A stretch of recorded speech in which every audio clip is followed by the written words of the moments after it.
ආදරණීය දුවේ පුතේ ආයුබෝවන්. අපි අද දවසේ ඔබත් එක්ක දැනුම බෙදා හදා ගන්නට මේ සූදානම් වෙන්නේ.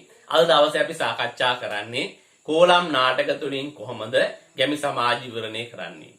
අපි දන්නවා පුතේ පහතරන් නර්තන කලාවත් එක්කලා බද්ධ වෙච්ච තානායම්පල රංගමඩල බවට පරිවර්තනය කරගත්ත කෝලම් නාටක ඇතුලේ ජසලෙන්චිනා කෝලම, අනබෙර නොංචි කෝලම, මුදලි කෝලම ආදී කෝලම් නාටක රාශියක් අපට හම්බ වෙනවා. අපි අද දවසේ සාකච්ඡා කරන්න බලාපොරොත්තු වෙන්නේ ඔබත් එක්ක මේ ජසලෙන්චිනා කෝලම තුලින් කොහොමද සමාජය විවරණය කරන්න කියන කාරණාව. ආදරණීය දුවේ පුතේ, ජසලෙන්චිනා කෝලමේ අපට හමු වන ප්‍රමුඛ ප්‍රධාන චරිත දෙකක් තියෙනවා. ඒ තමයි ජසයා සහ ලෙන්චිනා.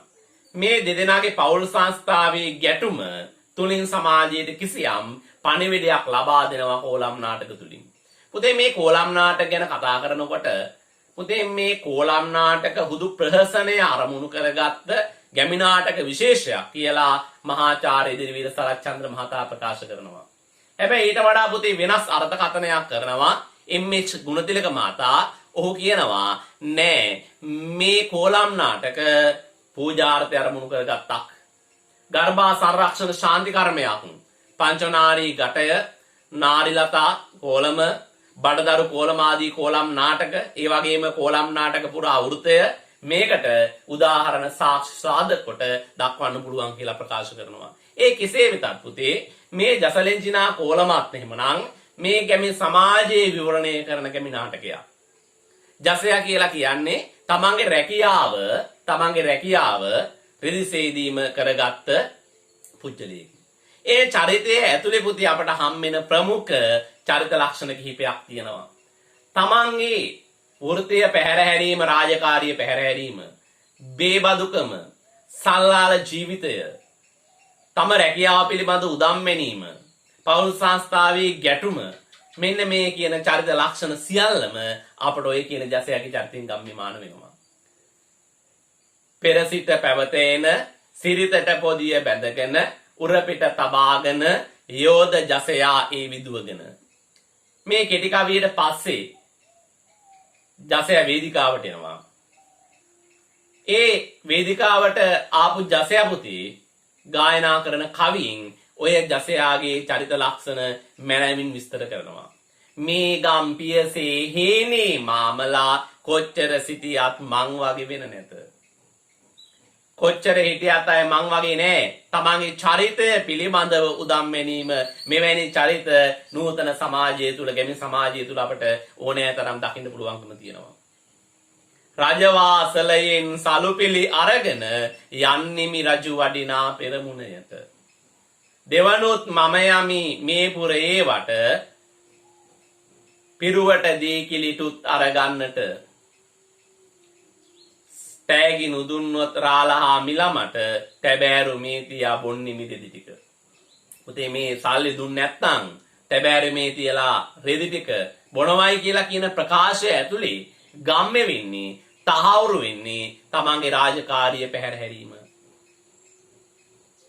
පුතේ ඊළඟට කියනවා තැබෑරුමට ගොස් අඩියක් දාගෙන යන්යම් පුතා වගේ වැනි ගෙදරට. තව තැනක ඒ කවියේ තව තැනක සඳහන් වෙනවා තැබෑරුමට ගොස් අඩියක් දාගෙන යන්යම් පුතා වගේ වැනි ගෙදරට.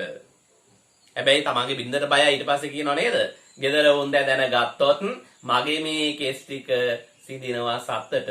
පුතේ මේ බේබදු චරිතය තමන්ගේ රාජකාරිය පැහැර හැරීම. හැබැයි පුතේ මේ ජසයා වයෝවෘද්ධ වුණාට මේ ජසයාට ඉන්නවා භාර්යාව දෙන්නේ. සල්ලාල ජීවිතේ නේද?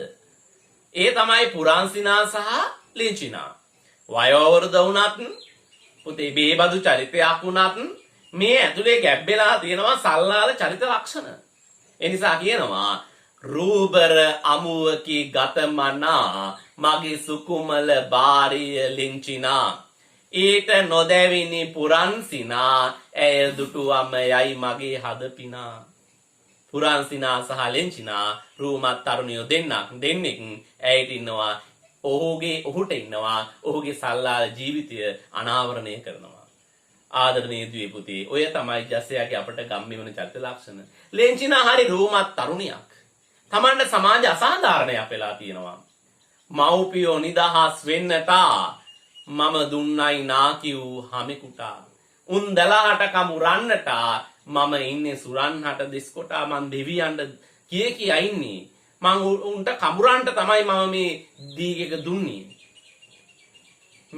මේ ලෙන්චිනාගේ පාඩ තුලින් පැහැදිලි වෙන්නේ පුතේ ඇය සමාජ අසාධාරණ ලක් වෙච්ච කාන්තාවක්. හැබැයි පුතේ තමන්ගේ සැමියා ප්‍රතික්ෂේප කරන ඇය තරුණයන්ගේ ඇල්ම බැල්ම දිනා ගන්න උත්සාහ කරනවා. ගැමි සමාජයේ ඇතුලේ ජන සමාජයේ ඇතුලේ මෙවැනි කාන්තාව ඕන තරම් ඉන්නවා.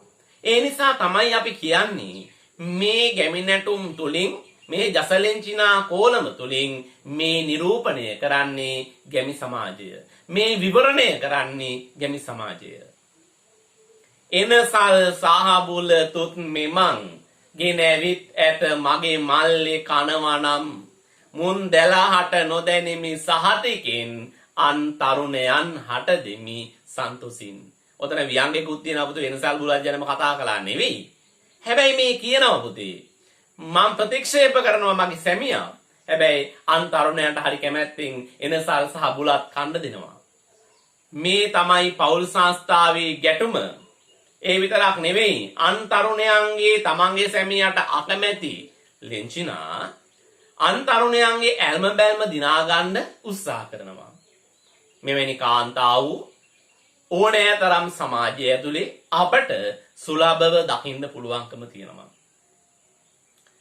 කියනවා නාකි උනත් මට කම් නැති තව නොන්නේ කකුලකුත් ඇද යති. ඒ මදි වටමුගේ අවගති මගේ දෝෂ තැනින් තැන පවසති. නාකි උනත් මට කම් නැති තව නොන්නේ කකුලකුත් ඇද යති. ඒ මදි වටමුගේ අවගති මගේ දෝෂ තැනින් තැන පවසති. මට නාකි උනාට කමන්නේ ඒත් මගේ පුතේ මට නාකි උනාට කමන්නේ තව නොන්නේ කකුලුත් ඇදගෙන යනවා. මේ නොගැලපෙන විවාහය මේ වයස් පරතරය නොගැලපෙන විවාහයක ඛේදවාචකය ලෙන්චිනා වගේ චරිත ඔස්සේ පුතේ අපට පැහැදිලි කරනවා. සමාජයේ කිසියම් පණිවිඩයක් ලබා දෙනවා. සමාජ සෝදනයට මේ කෝලම් නාටක අපට පාවිච්චි කරන්න පුළුවන්. මේ චරිත සුලභව අපට ගැමි සමාජය තුලත් වර්තමාන සමාජය තුලත් ඕනෑ තරම් දකින්න පුළුවන්. මේ චරිත පුතේ සර්වකාලීන චරිත ඕනෑම කාලයකට පොදුයි. මේ චරිත අපට ඕනෑ තරම් උදාහරණයට ගන්න පුළුවන්. මේ ගැමි සමාජය විවර කරන්නේ කොහොමද කියන කාරණාව. වකොට කුදේ නොන්ඩිය පයතියා යති කෙතට බැඳපු ලෙස මෙපමයා යස රුවට කොරල හැඩි තලගොයා හට මාව දීලා මව්පියෝ ගියා. දිවේශයෙන් කරන ප්‍රකාශයක්. වකොට කුදේ නොන්ඩිය පයතියා යති කෙතට බැඳපු ලෙස මෙපමයා යස රුවට කොරල හැඩි තලගොයා හට මාව දීලා මව්පියෝ ගියා. මේ තලගොයා කියලා ආමන්ත්‍රණය කරන්නේ පඹය කියලා ආමන්ත්‍රණය කරන්නේ තමන්ගේ සැමියට. ඇයි? ඇයට සමාජ අසාධාරණයක් වුණා පුතේ. බලවත් සමාජ අසාධාරණයක් වුණා. ඒ සමාජ අසාධාරණයේ හින්දාම පුතේ ඇය තමන්ගේ සැමියට වෛර කරනවා. ජසයට වෛර කරනවා ලෙන්චිනා. ඒ වෛරය, ඒ තරහ, ඒ ද්වේෂය සහ පුතේ අන් තරුණයන් වෙත දක්වන ඇල්ම බැල්ම සමාජ ආකර්ෂණය දිනා ගැනීමට ගන්න උත්සාහය මේ කවි තුල මනමින් ගැබ්බෙලා තියෙනවා.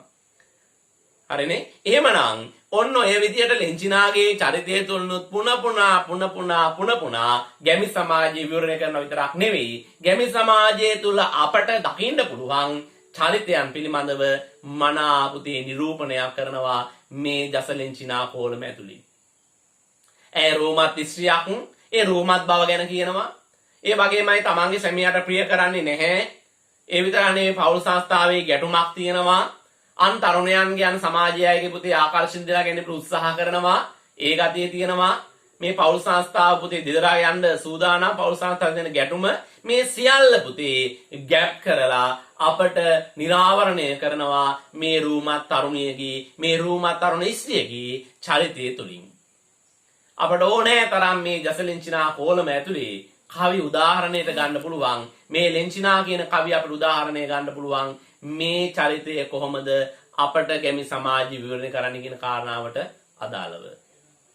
ඉතින් එහෙමනම් ආදරණීය දුවේ පුතේ මේ ජසලෙන්චිනා කෝලම තුලින් ගැමි සමාජයේ විවරණය කරයි කියන කාරණාව ඔන්න ඔය විදිහට අපිට සාකච්ඡා කරන්න පුළුවන් ගැඹුරින්.